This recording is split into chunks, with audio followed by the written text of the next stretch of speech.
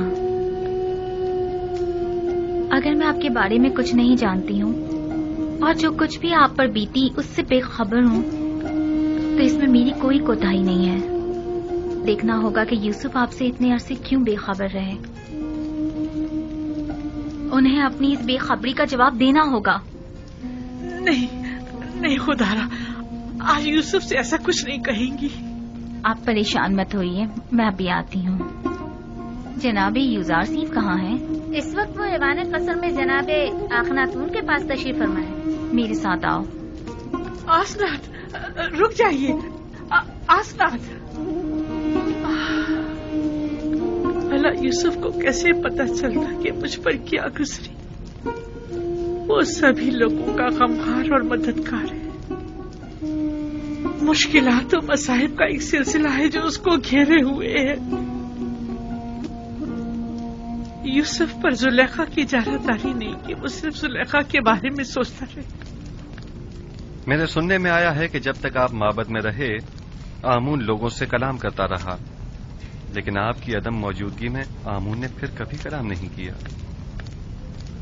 کیا آپ کو یقین ہے کہ وہ آمون جسے اپنے تحفظ کے لیے بھی کاہنوں کی مدد درکار ہو کسی سے کلام کر سکتا ہے؟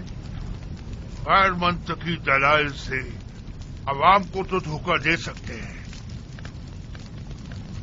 لیکن جناب یوزارسیف کو نہیں دے سکتے.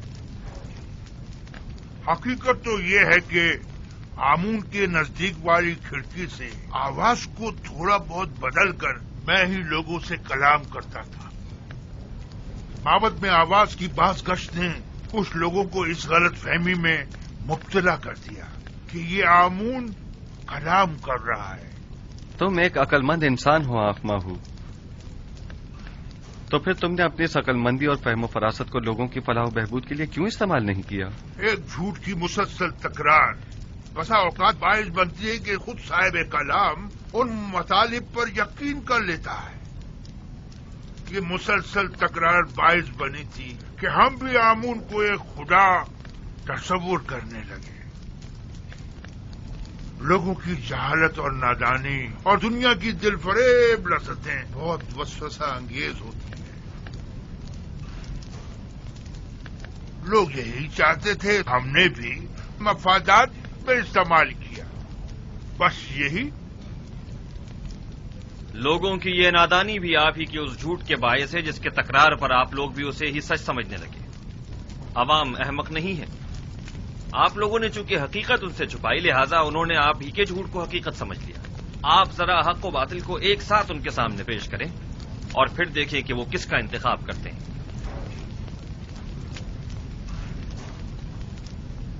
بانو آسنات، ہم سر عزیز مصر شرف باریابی چاہتی ہیں. اجازت ہے. بانو آسنات کو کسی اجازت کی ضرورت نہیں.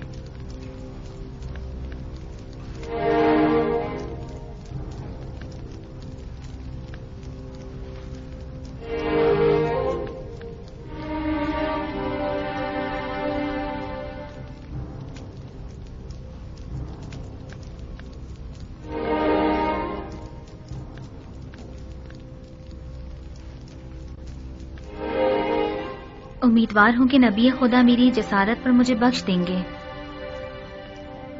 کیونکہ میں ان کی شکایت جناب اخناتون کی خدمت میں پیش کرنا چاہتی ہوں۔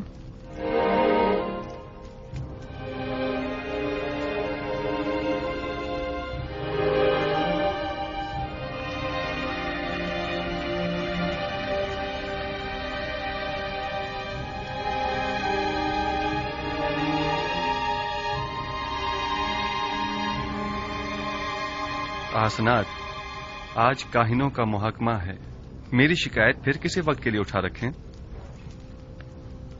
مجھے ذرا جلدی ہے، لہذا میں انتظار نہیں کر سکتی۔ ان کاہنوں کا محاکمہ بعد میں صحیح، بانو آسنات اپنا مدعا بیان کریں۔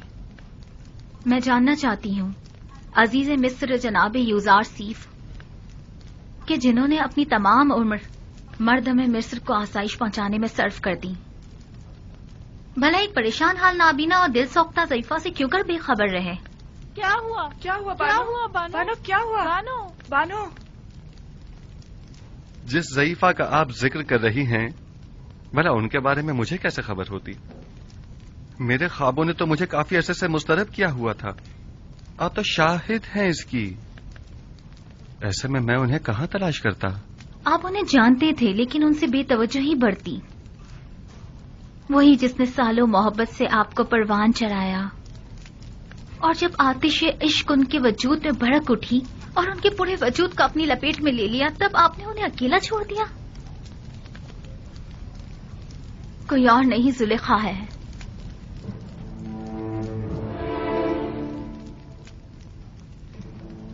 زلیخا؟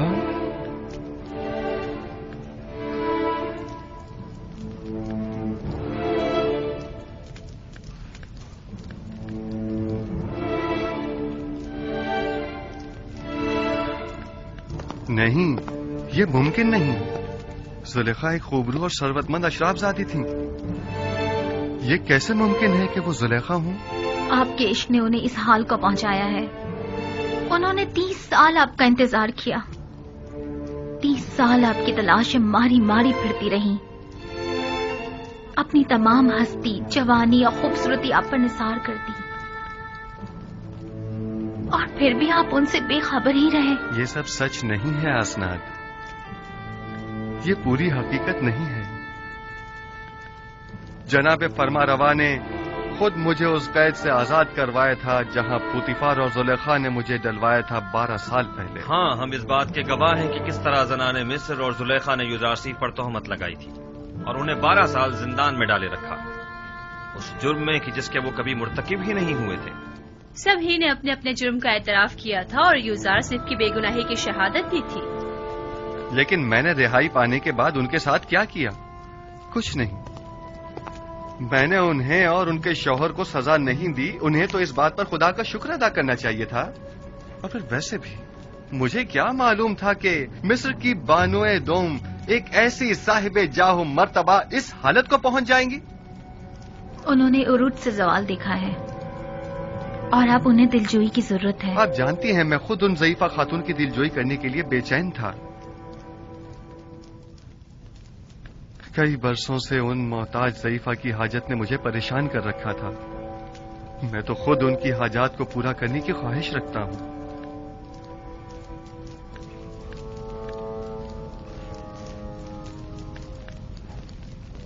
میں زلیخا سے ملنے کے لیے آپ سے رخصت چاہوں گا۔ بالکل نہیں، اس تہی دامن مصیبت زدہ دل سوختہ کو ہم سب ہی دیکھنا چاہیں گے۔ اگر آپ اجازت دیں تو میں جا کر انہیں یہاں لے آؤں؟ ہاں بالکل، انہیں لے کر آئیں۔